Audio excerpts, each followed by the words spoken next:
What's up, y'all? This is John from the One Carolina Show, and eventually I'm going to get back to making content the same way that I used to before in the same type of format. But for the here and now, I'm just going to use this as a way to be able to vent my thoughts out. As you can see from the title of the video, my humble opinion, the Carolina Panthers have absolutely ruined Bryce Young. Now, I've recorded this video a couple of times as to not get triggered, as I'm sure that I probably still will while I'm going through this video. But either way, here it goes. So, I want to start by saying this. One, I want to acknowledge the fact, again, and I promise this is the last time I'm going to say this because I don't want to quantify this anymore. Because people will say things like, I had one comment that said I was, viewing Bryce through the lens of Bama glasses or whatever like that. Actually, I saw a couple of comments like that. You'd be surprised to know that I despise Alabama and I'm a Clemson fan. So, there's that. Or that I'm slow, that I don't really, see quarterbacks, or view things from a realistic perspective. Well, that would be me and a whole bunch of other people, as we clearly see this morning, where multiple people, multiple industry insiders, people who watch film, everybody pretty much comes away with the same consensus. Two things. Number one, Bryce is bad, right? We can say that. We'll get that out there. Feet are bad, vision is bad, passing bad, all that kind of stuff, right? But number two, this has been organizational malpractice, right? And that's why I believe that they ruined this kid, in my humble opinion, right? When you draft a guy like this, number one overall, and you already identify that he's an outlier, he's 5'10", 185, 90 pounds, something like that. You don't bring him in with the idea, as our owner so illustriously said, that we don't need to necessarily get wide receivers because, he can win with routes. Well, Bryce Young ain't winning, running no routes. So clearly he ain't the one running with routes. I understand the concept of what he was saying is the whole point guard aspect on the field. But help me understand. Have there been any quarterbacks that you've thought of in recent memory, not named Tom Brady, that have been able to win with guys who weren't all world at their positions? Some people would say Patrick Mahomes. Well, he's got arguably the best tight end in history and had a receiver who, looks like one of the best receivers in history in Tyreek Hill, right? Or at least one of the fastest, but, do with that what you will. We got multiple different examples throughout the years. Peyton Manning with Marvin Harrison and Reggie Wayne, or, Montana with Rice and, Dwight Clark and, that whole cast of guys. So you don't put any quarterback in a situation where he doesn't have legitimate weapons to be able to produce great results, right? That's the first thing. But more importantly is this. You can't dump anybody. And I challenge any of you guys to do this yourselves or just look at this from an objective perspective, right? Like if you want to look past the fact that myself or anybody else was wrong, ask yourself a question. Is there any organization that exists in the free market? I'm not talking about just football. In the free market, where you can see as much turnover as you've seen with the Carolina Panthers since 2018 and suggest that this team or any organization could have any kind of success, long-term or even short-term success? And that answer is no, an emphatic no. And even a few times when you've had the opportunity to have some short-term success, like I think about this, for example, right? Many of us would look back at the Rule situation and say, man, that was absolutely awful.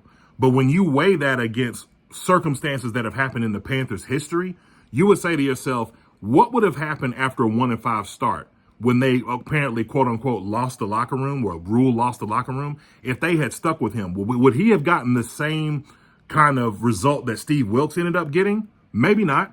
But how would you know because you let him go 2.5 years into his tenure? And I can rewind back and tell you some stories about people and situations that have happened that have been similar, where we've seen successful results as an end result of incompetence in the beginning, right? I think about a story that I heard from Michael Strahan one time that he told about Tom Coughlin, right? Tom Coughlin was just a hardcore coach, right? One of those like mother F you guys, excuse my language, right? But he was just one of those kind of dudes, right? And Tom Coughlin is greeted or met with by Justin Tuck, OC, led by Michael Strahan. And they're like, hey, man, you have got to lighten up. You've got to lighten up because you're being too hard on these players. At the time, I don't know what their record was, but I know what the record was when they finished the season. They were 9-7, and they steamrolled through the playoffs and ended up beating a team that nobody thought was beatable that year in the New England Patriots, because in the regular season and the playoffs, up until they faced them, they were unbeatable. And that team ended up winning a Super Bowl. And then they went back to the Super Bowl 2 years later and won it again, right? Or three years later, I should say. But the point is that if we're going by Tepper logic, which is what I'll use to paraphrase a lot of these things that I'm going to go through. If we're going by Tepper logic, he probably gets fired when the coaches come to him and say, hey, man, listen, this Tom Coughlin thing ain't working out. I don't know why he's acting like this. Okay, well, then let's go ahead and get rid of him. Let's move on to the next coach, right? Or how about Ron Rivera? Going 6-10 in his first season with Cam Newton, 7-9 in his second season with Cam Newton, starts off 1-3 in his third season. By Tepper logic, he's out of here.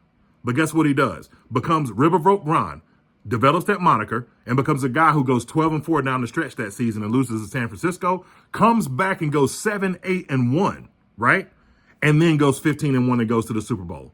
Comes back and goes 6-10, and then goes 11-5 and goes to the playoffs. Up and down, up and down, up and down. But by Tepper logic, after the 1-3 starts, which was only 2 games less than the Matt Rule regime, he's out of here. What do you think that would have done to Cam's confidence? So my thing is, regardless to whether I was right, wrong, which clearly I was wrong. I'm not going to negate that fact, right? So for all you out there that want to, say I'm slow and I'm an idiot and all this stuff, Bama glasses, all that kind of stuff, cool, dunk on me. It's all good, right? Pause. But the point is that what quarterback, what person could have any kind of success or build any kind of continuity under this organizational malpractice? The answer is nobody. And we're seeing proof of that. It's not as if we don't have proof of concept when we look around the league. It's not as if we don't look at Sam Darnold playing better with Minnesota than he has at any point in his career. Oh, I forgot. He did that with us for 3 games to start off, right? He did that with us when we went 6-6 down the stretch and ended up in a playoff contention spot with Tampa and lost that game and ended up out of the playoffs. Who knows what happens if you roll into the playoffs? I'm not saying they win a Super Bowl, but I can tell you this. A team that was running the ball like Carolina was running down the stretch that year with Steve Wilkes at the helm is very, very difficult to beat in the playoffs. Ask Tampa against Philly last year what they think about that, right? Brings me to my next point, Baker Mayfield. We can look at right now and say, man, Baker Mayfield's playing great. This is an extension of what was going on last year. Organizational structure. He was 1 drive away from potentially tying the game or beating the eventual NFC championship game team in Detroit. Right? So you see that there are clear signs that the Panthers organization is completely mismanaged and terribly ran. And I got to tell you, one thing I absolutely love, I'm not a guy that likes to just absolutely dunk on people, tear people down or anything like that. But I am a little bit glad. I said this on Twitter earlier. I'm a little bit glad. I'm glad Tepper is getting flamed today. I really am. I'm glad he is absolutely getting flamed today, because at some point you have to look in the mirror and say, you know what? I'm not going to switch. I'm not going to make a switch. I'm going to stick to the guns because continuity has to be developed. If we're going to look at football and say it's a meritocracy or anything like that we want to use those, use whatever analogies we want to, try to make the football locker room, then at some point you got to keep things together. You got to keep things cohesive, right? So what does that mean about Canales? I don't know whether this decision to bench Bryce was a Canales decision fully. Obviously we know that he said that, right? He met with Brant Tillis. He met with Dan Morgan. They came together and they suggested that this was the best move, right? It feels fishy to me personally, but I'm going to take his word for it. He's a brother in Christ. I'm going to take his word for it for what he says.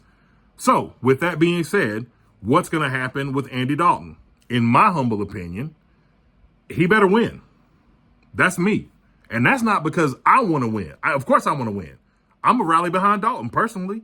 When I start making content moving forward, it's going to be about what Dalton can do for us. Are we going to tap in the Bryce situation? Of course we are. You don't draft a number 1 overall pick and he plays 18 games. Do y'all realize, and here's the thing, for all of you that would object to the whole Bryce situation, for all of you that would flame me and others and dunk on me and others, do y'all understand how unprecedented this is?